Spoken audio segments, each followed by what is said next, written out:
The day I say that the wait is over, we will rejoice. Okay?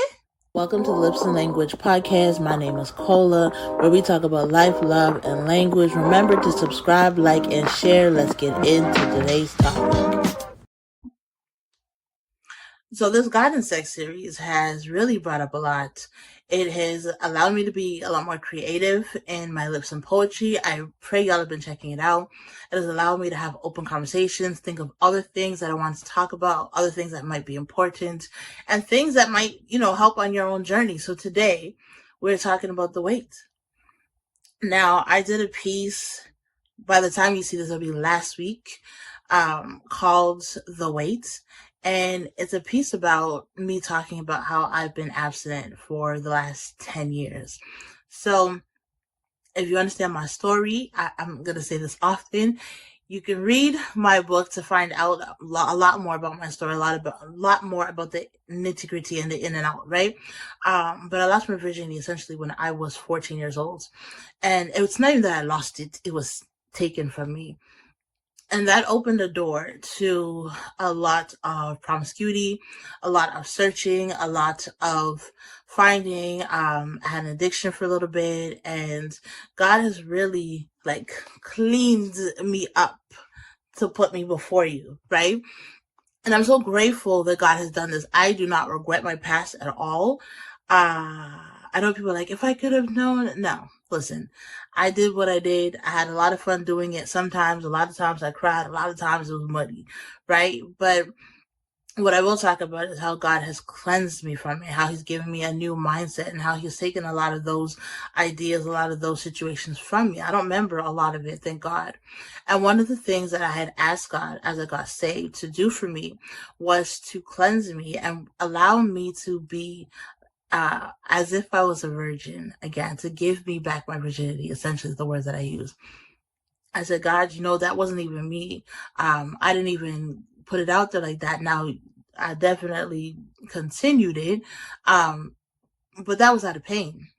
That wasn't necessarily out of pain, out of searching, out of rejection. That wasn't necessarily me just trying to be out there in the streets. And even when I was trying to be a quote unquote good girl, and I had shut it all down and I was trying to get baptized, then my son came. And if you understand the story about how my son came, you'll understand why it was such a confusing time for his father and I, because my son wasn't born out of how two people would typically be together. My son was born out of pre-cum. That's the best way that I can say it. Like, it wasn't a full episode that ended with an explosion. It was like the beginning of like 2 seconds of a movie, 2 seconds of a track that you're listening to. You're like, it's not for me, type thing, right? But the ending, the conclusion of it was that I still got pregnant. And that also played a role into his father not showing up, not really believing me, because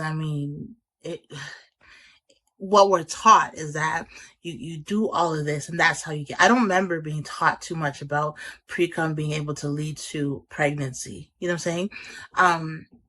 And so because I wasn't taught that, because that piece was missing, I just wasn't prepared for what happened to be my life.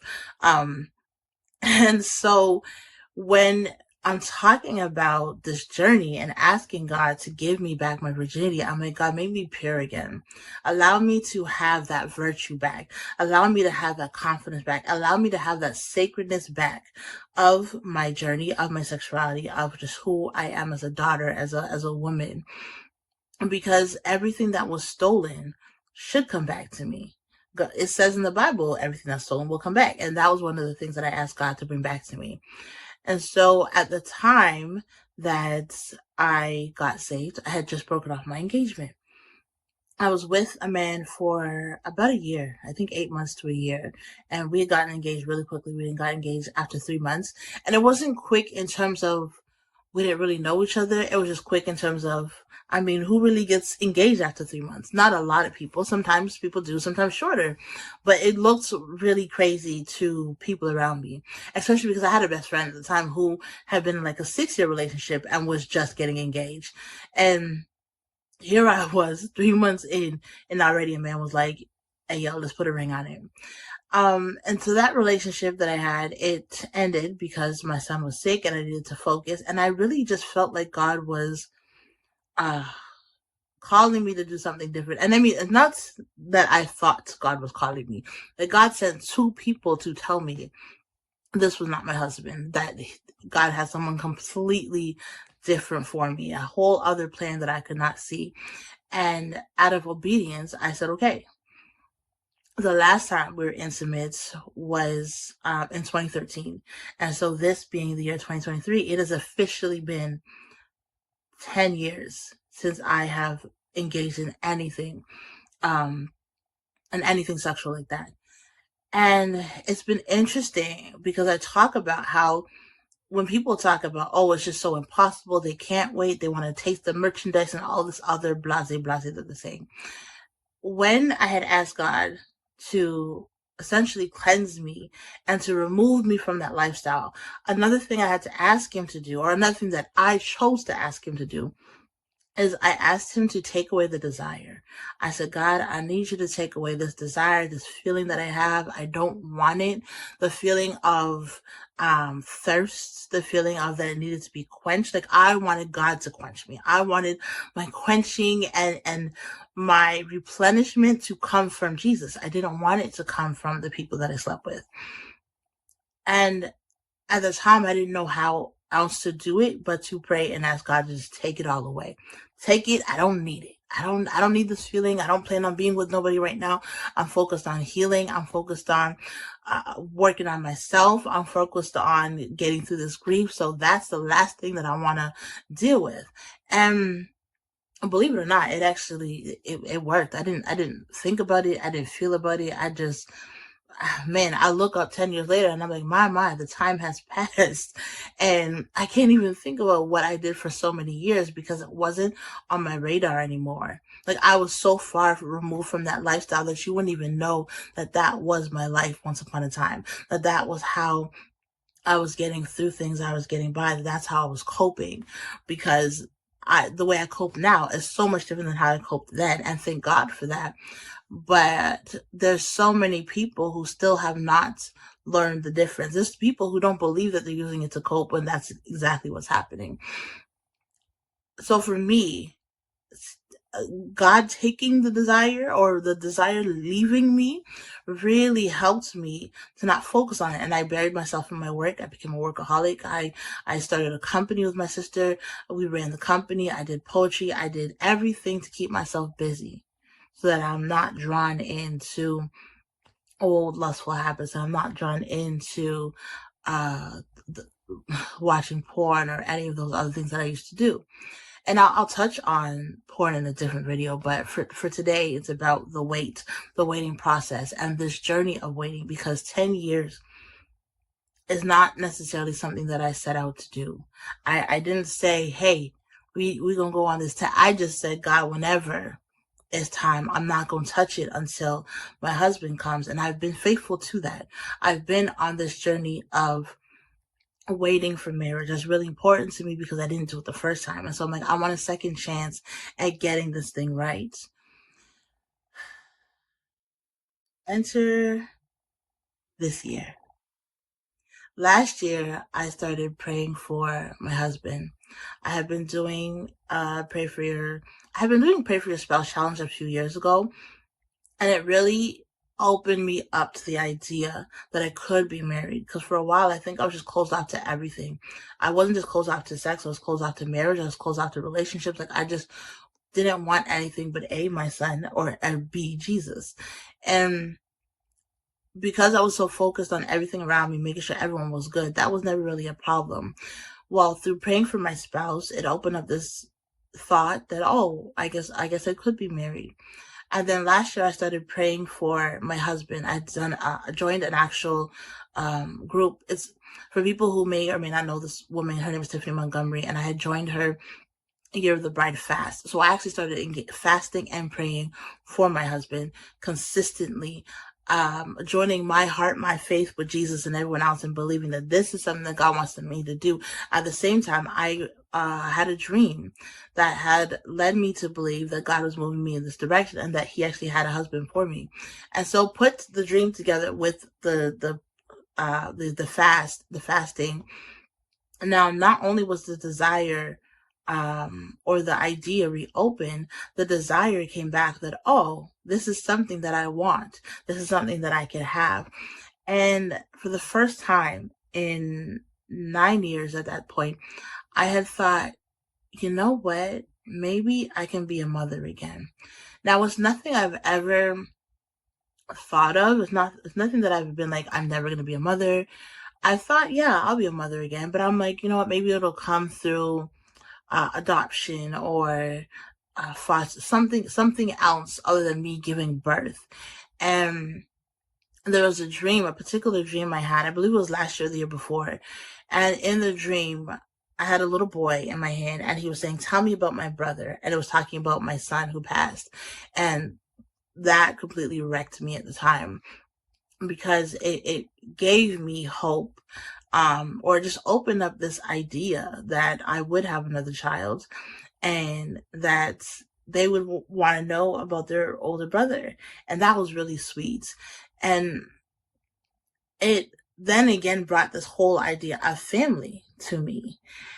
And so through prayer and through being like, okay, this is true, this can happen, I started to grow my faith, believing, oh, okay, this is what God wants and I'm cool with it. I've been waiting for it. I told God that I would wait until He's ready, wait until He prepares me, wait until I'm in a state where I can be a helpmate and not a burden, where I can be emotionally connected, where I can show up as the woman He needs me to be and not somebody who just needs taken care of. Then I'm not just looking for my knight in shining armor, but I'm looking to show up as a woman who is ready to serve, ready to submit, ready to help, and not just somebody who's like still suffering through a lot of things.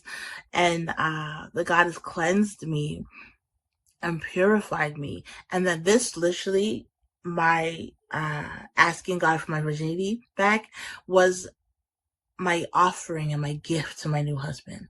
That, like, listen, I had done a whole lot of stuff. You gonna read about it, you gonna learn about it. I'm very transparent, but hey, I saved this one thing for you. And I had started like doing audio recordings for my future husband that eventually he'll get.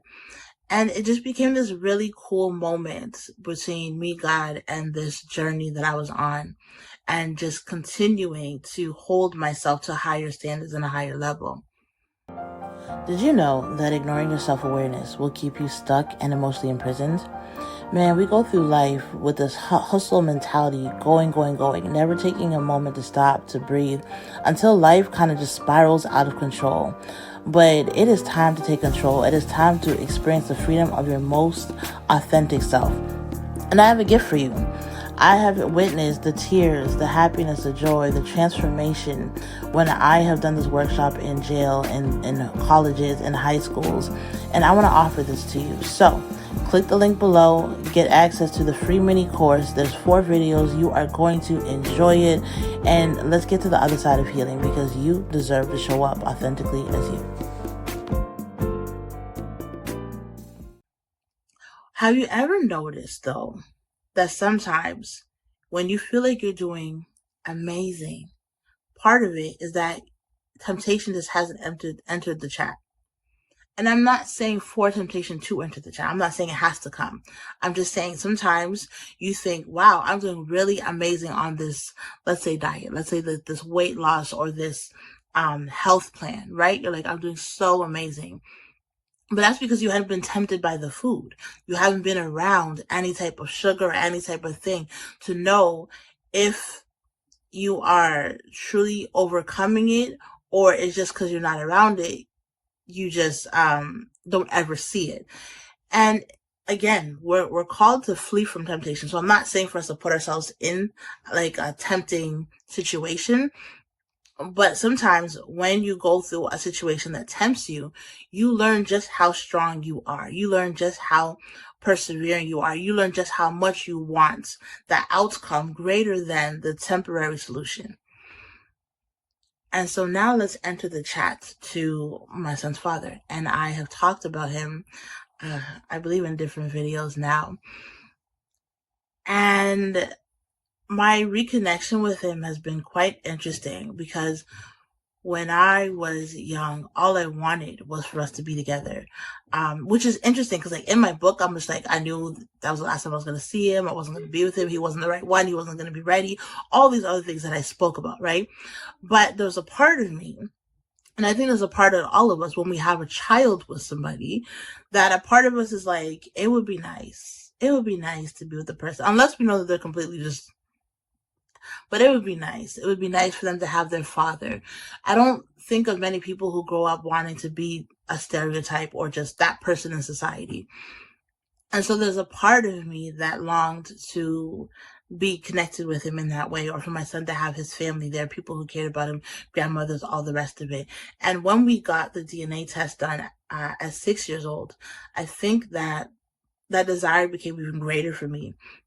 We had passed the stages of anger and betrayal and mockery, and we had passed all that. We had gotten to a place of kind of maturity where we got this test done, and it had been so many years, and we had talked about what it might look like, or just, family. And so reconnecting with him after so many years brought up a lot of unresolved emotions for me that I thought I had really like sorted through. But now I'm given an opportunity to sort through, and I talked a lot about that in the last video about soul ties and connecting to somebody. But with the soul ties, with whatever else, came this desire, like, to be intimate. And I couldn't figure out if the desire was because so many years ago we didn't actually get to finish or accomplish what the intention was at the time. Although I wasn't into it like that, we never got to experience that together. We never got to experience making a child fully. And so I don't know if that is what these new feelings were, or if it was just for the fact that it had been so long. If it is just for the fact that I've hit year 10, and it's just like things are hitting me in different ways along with hormonal changes. When I hit 30, my body hormonally started doing a whole bunch of different things that I wasn't used to in my 20s. And that's just a fact. My hormones changed. And with them changing, and with me trying to correct healthy hormonal imbalances, a lot of things are moving up and down, a lot of things are shifting. And one of those was my desire. It had come back. And it almost came back with a vengeance. And I'm like, how do I manage this? And I found myself in in temptation. I found myself in moments of not knowing how to act, in moments of not sinning because we haven't been intimate. I'm still abstinent. But having conversations about it.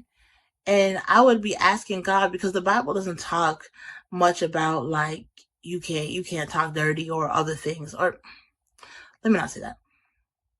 When it comes to certain things, the Bible doesn't list out every single thing that you can and cannot do in certain aspects. And so people take a lot of liberties with it. Now, it may not say specifically like sexting is wrong, but we can understand from the context of what God wants and what he has told us that might fall into the category of less than desirable, right? But because we as people justify a lot of things, we're like, okay, it is in a category of less desirable, but it is not penetration. And so we are still in the good side of God, essentially. And so how this whole series came about is that I found myself fighting and battling this temptation that I was feeling, this desire that I was feeling, and all these emotions came up, all these emotions of love and what a relationship would look like and what this would look like. And I know everything that God has told me, but I'm steering all of this in the face, and I'm like, bro, but what do I do about it? And I have been praying, like I would pray and pray, and This time I wasn't praying God take the temptation away because I didn't want him to take the desire away. I wanted him to show me how to manage it. This whole God and Sex series came because I was asking God, how do I manage sex? How do I manage desire? How do I manage not falling into temptation, fleeing from it? Absolutely. But building healthy relationships with people, because truthfully, what I really wanted was a healthy relationship with my son's father, where we could be friends, where we could have conversations, where we can be in a space where we're able to talk about my son openly. We're able to talk about grief, because he and I have never talked about grief, never talked about anything related to my child or our child. And I really wanted us to be able to go through this process of healing together, but then there's also these feelings of desire. And I was just like, what do I do with this as a woman of God, as somebody who's waiting to be married, as somebody who has been holding on for so long, waiting for the longest time, believing I'm on the brink of breakthrough. I'm about to leave, and enters in this man who I am connected to, who I love, who I have a lot of respect for in many ways, who I've forgiven, and who I'm just like, I just want to see you healed. I just want to see us healed. I want to see us on a path of reconnection, but in a really beautiful way. And so there was times when I had to pray and then just go to sleep because my body, my flesh was doing what my flesh wanted to do. There's times that I had given in to text messages. Um, Now, let me say this. I am not one to ever give up pictures. I'm not saying this is anything that we discussed. I'm just saying, like, when people talk about sexting, they talk about sending naked pictures and all these. I am not one who's ever wanted to send pictures, mainly because I'm like, one day, I will be famous. And I don't want for you to have an advantage over me and to have these pictures to hold on to. And that is such a simple reason, but that's literally one of my biggest things. Beyond the fact of like morals and the rest of it, I'm saying I believed one day I'll be famous and this could be used as blackmail, and so I don't engage. If someone sends me a picture, I delete it, no matter who it is. And I don't send pictures out. That is just to safeguard myself from anything, from any type of extortion, whatever the case is. And I'll talk about that in another video. These are all different topics on the list of things to talk about in this series. But again, back to the weight, or this weight. And so I had fallen into text messages, conversations. I'm a storyteller. I like to tell stories. And things that I used to do, things that I've already walked away from, and beyond repenting and just asking God to help me through this and not condemning myself. What I realized this time is I didn't feel condemned. I didn't feel like, oh my gosh, you screwed up everything. Oh my gosh, you're horrible. Oh my gosh. No. We weren't having those conversations. I said, God, this is an area in which I need help. And I had open and honest conversations with God about sex. I'm like, God, I need your help with this. I have these feelings for this individual, but I need you to help me get over it. I need you to help me get through it. I need you to help me make sure that I stay in a stance of godly possession of myself, but still maintain a healthy relationship. And if it's not possible, it's not possible.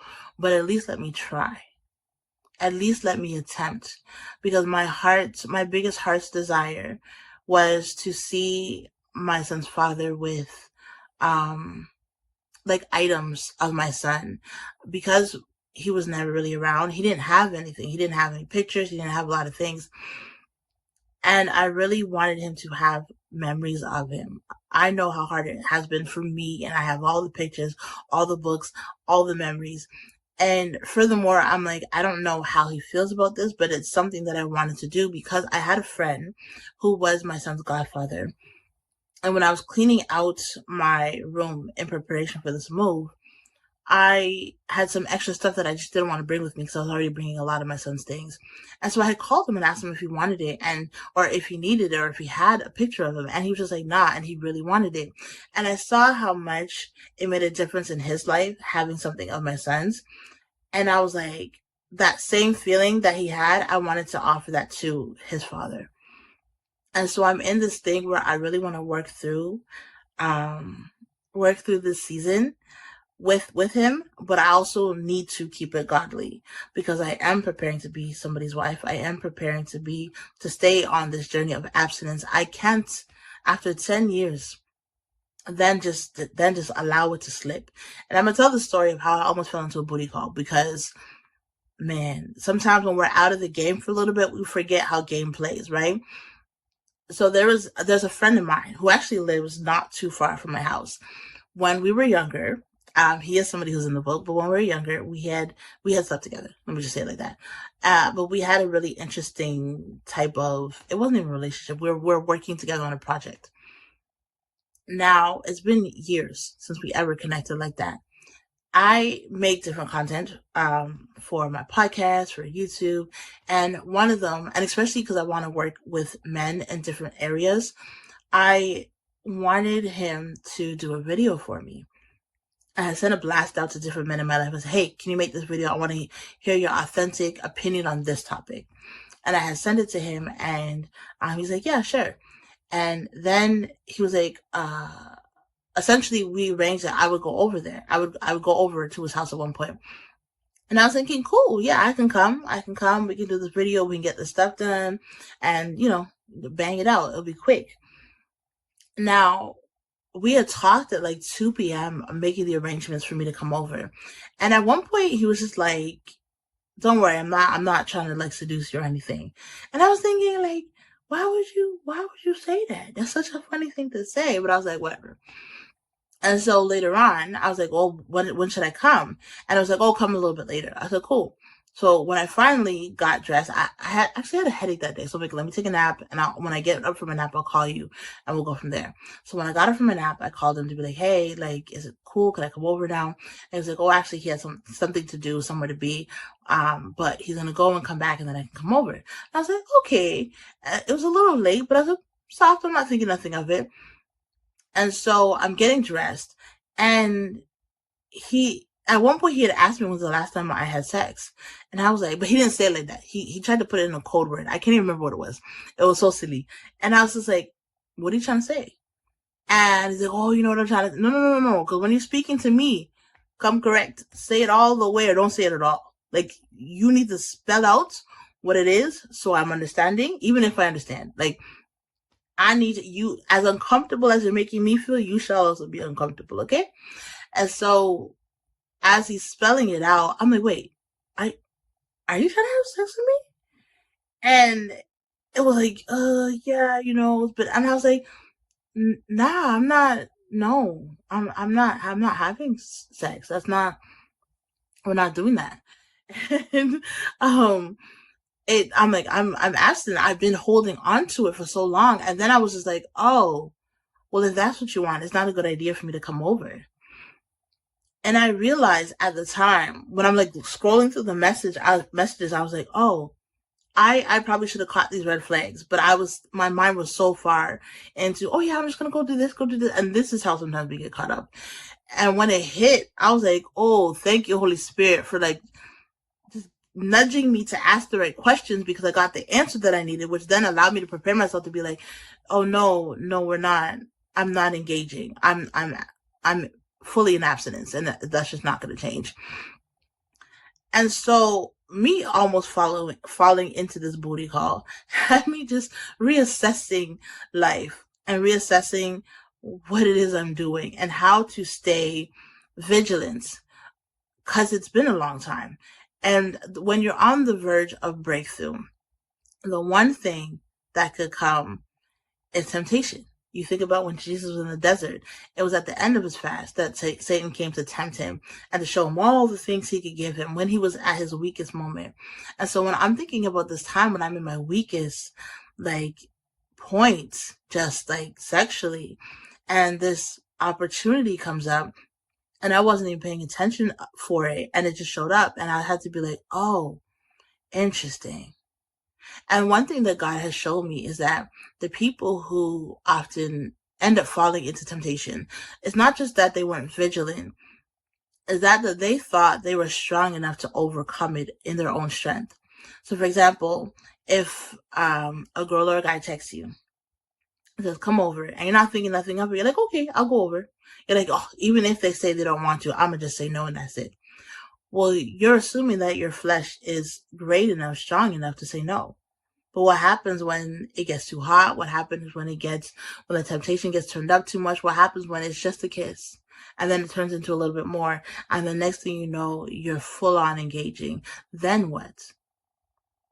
Now, yes, God is forgiving and we can ask for forgiveness, but there's something interesting that Jesus said, like, do not tempt God. Like, why would we even go into something knowing, oh, I'll just ask for forgiveness? We're just tempting God. We're just like, he'll forgive us. We disregard what he says just to get our own way. And so the thing I learned is that the best way to safeguard myself is by not even putting myself in the position, not even putting myself around a person who I am attracted to in that way, or who there could be something happening where they could take advantage of me in that way. And that's one thing I wish I had done better at in my younger years, because that's also what led to me being raped so many different times. I just was being really naive to the situation, and I wasn't thinking it all the way through. I would think about the beginning, but not the middle and the end. Now that I'm older, I'm like, no, I got to think about the beginning, the middle, and the end. I personally don't put myself in people's houses. I've always said that. Actually, the phrase I would say is, I don't travel for dick. And I would say that because I'm like, when you travel, you put yourself at a disadvantage that if anything goes wrong, you're stuck. And I remember one time I went to this man's house because he was a photographer and he wanted to take pictures of me. And I know it sounds weird, but at the time it didn't sound weird to me. And I had gone to his house late at night and we took pictures. He took the pictures. Everything was great. And then it turned into him wanting more. And then it turned into him trying to hold me and grab me and the rest of it. And I had to leave, but I didn't get there on my own. So I had to leave and like find my way back to my house. And so because I've been in these situations and I've seen these situations, I've always said, I do not travel for nobody. If back then when I was doing, you had to come see me, because when I was ready, I kick you out. Well, the last time I was raped, that happened to be at my house, which didn't really help my philosophy at the time. But when we're going through this stage of waiting, the best thing we can do is to not put ourselves in situations where it could be sketchy. It could be deemed as, like going places late at night, going places where it's just us and nobody else. Like, these are the things that has honestly helped me a safeguard for the last 10 years. I don't engage in sexual conversations. If I see it happening around me, I typically would end the conversation, switch the conversation, or just, but now we're not doing that. Like, I just wasn't engaging in it. Now, as I said, this summer, I had engaged a little bit more than I typically would. Weakness, right? I fell into a little bit of weakness, exploring different things. And it led to some other things. And really, it has been a learning opportunity for me, not to, like I said, ask God to take away the temptation, but to teach me how to still live around things, but be godly in it. Like, how to have a God stance when sin is around me. And that prepares us for when we go into the real world, when we talk about being around people, to being around sinners and the rest of it. If you understand the conversation, you understand the conversation. Our goal is not just to not put ourselves ever in it and run away from it. We have to understand how to be in the midst of a situation, but how to let Holy Spirit, how to let God be the one who takes control. How to truly allow the God who we say that we believe to be the one that strengthens us, that prepares us, and that will protect us when we find ourselves into situations that are a little bit trickier than we're used to. And so I'm grateful that this thing happened. I'm grateful that I didn't just continue praying for desires to go away. I'm grateful that I now have to figure out how to have the desires, how to have self-control. I'm now exercising the fruit of the Spirit of self-control. Now, a lot of the fruits of the Spirit, you can't just, hey, God, I'm going to need that. And he just like, poof, there it is. A lot of it, we have to go through an experience with it. If you ask for patience, you're going to find yourself in traffic jams and having to sit there and not cuss nobody out, right? And so in asking for self-control, it might have to be like self-control when you're portion eating, when you're controlling how much portions you eat, self-control when it comes to the alcohol that you drink, drinking but not getting drunk. There's different ways that you can have self-control. And in this season, mine is how to have self-control with my desires and the things that I want while waiting for what God has promised me and not compromising my current situation, or my compromising my future for my current situation. Not being like, you know what, I'm gonna just do this, I'm gonna just get it out of my system, and then we're gonna be back on track. No, I have held on for 10 years to give this gift to my future husband, and I can't allow it to be messed up for nobody.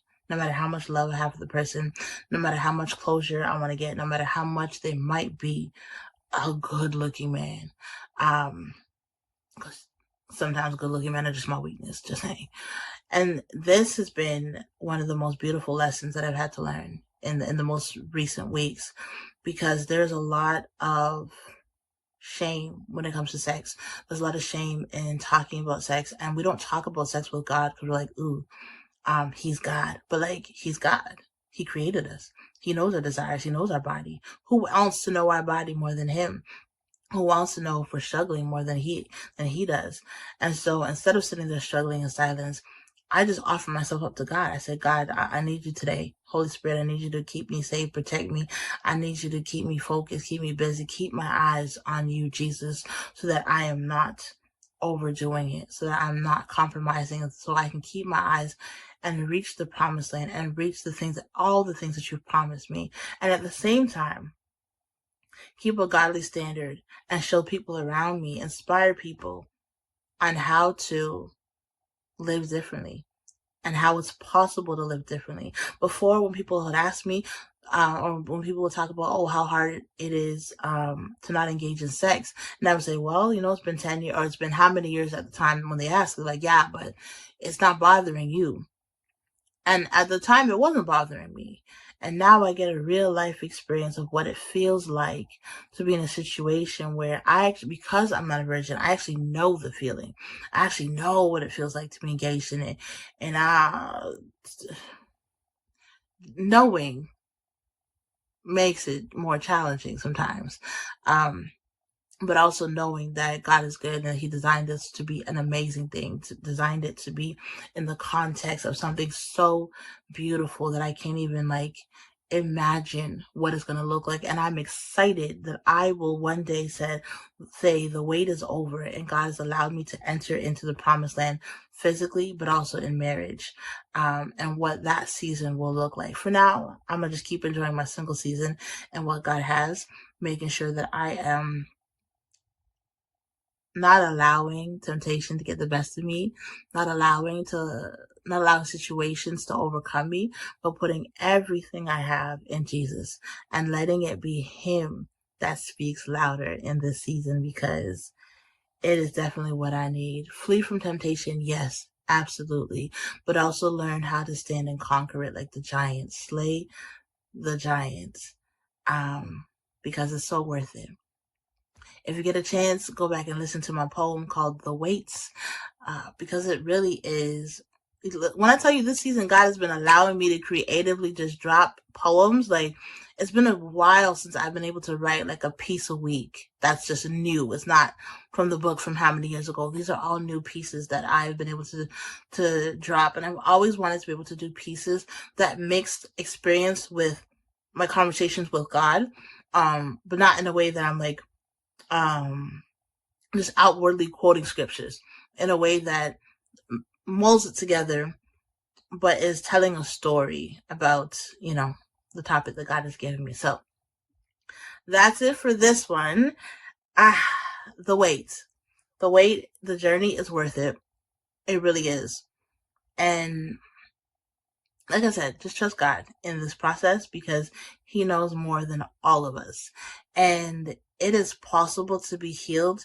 It is possible to be healthy. It is possible to break free from addiction and to get on a path where you're now closing the legs, zipping up the pants, and saying, you know what, God, I'm going to wait for something better. I want to wait for the institution in which you have for me and experience it in that context. So we have a saying in Pata, Bilabile, cook food. Have an amazing night, and remember to check out the outro because you're going to want to hear it. Bye. What would it look like if we were a people that were healed? What would it look like if we were people that believed in doing the work necessary to remove trauma, to get through grief, and to come out on the other side? Man, we think that therapy is the only way. Therapy is a great way, but there's also a creative way that can help us get through this process. My name is Kola. I am an amazing artist, and I have a program called Restore and Embrace Myself. It is all about the healing and the getting through and the getting over. And if nobody told you, you are special and you are so deserving of so much more in this world. So get in contact with me because I'd love to work with you.